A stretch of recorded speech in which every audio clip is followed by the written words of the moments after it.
Guys, കേരളത്തിൽ ഇന്ന് ഏറ്റവും കൂടുതൽ വലിയ പ്രശ്നമായിട്ട് നേരിടുന്ന കാര്യങ്ങളൊന്നാണ് തെരുവ് നായ്ക്കളുടെ ശല്യം.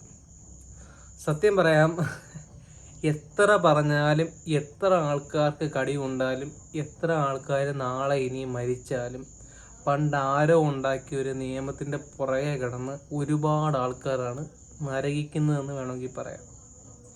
എത്ര പേരെ ഇപ്പം കണക്കെടുക്കുകയാണെന്നുണ്ടെങ്കിൽ എത്ര പേരെയാണ് പട്ടി കടിച്ചിരിക്കുന്നത്. ഇതിനൊക്കെ പേ ഉള്ളതാണോ, വാക്സിനേഷൻ പ്രോപ്പറായിട്ട് കൊടുക്കാൻ പറ്റുന്നോ, എസ്പെഷ്യലി നമ്മുടെ നാട്ടിലെ ഗവൺമെൻറ് ഹോസ്പിറ്റലുകൾ എല്ലാം അല്ലെങ്കിലും ഒരുപാട് നല്ല പേര് കേട്ട ഹോസ്പിറ്റലാണ് വണ്ടാനം ഹോസ്പിറ്റൽ. ഈയിടെയായിട്ട് നല്ല പേരാണ് കേൾക്കുന്നത്. എന്താണ് എന്നെനിക്ക് അറിഞ്ഞുകൂടാ.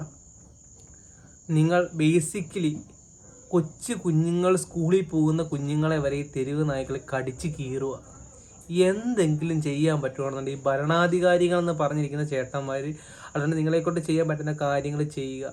ആരെങ്കിലും പട്ടിയെ തല്ലി കൊന്നു കഴിയുകയാണെന്നുണ്ടെങ്കിൽ അവർക്കെതിരെ കേസെടുക്കുകയും അവരെ ആളെ കടിച്ചാൽ പട്ടിക്കെതിരെ കേസില്ല. പട്ടിയെ തല്ലിക്കൊന്നവന് എതിരെ കേസാണ്.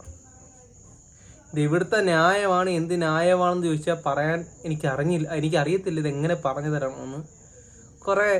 കുറേ ഭരണാധികാരികളെന്ന് പറഞ്ഞ് നടക്കുന്ന കുറച്ച് ആൾക്കാർ ഇതിനെന്തെങ്കിലും ഒരു തീരുമാനം ഉണ്ടാക്കണമെന്ന് ഭയങ്കരമായിട്ട് വിനീതമായിട്ട് അഭ്യർത്ഥിക്കുകയാണ്. ഞാൻ ഒരു പാർട്ടി ഇപ്പം പറയും, പാർട്ടിക്കാരും പറയും, സത്യമായിട്ട് പറയും, എൻ്റെ നാട്ടിൽ തിരക്കാൻ അറിയാം, എനിക്കൊരു പാർട്ടിയിലും പൂർണ്ണമായിട്ട് വിശ്വാസമില്ല. എന്നാൽ ഒരു പാർട്ടിക്കാരെ ഇഷ്ടമില്ലായ്മയില്ല. എല്ലാ പാർട്ടിയും ഇഷ്ടം, എല്ലാവരും മനുഷ്യരല്ലേ ചെയ്യുന്നത്.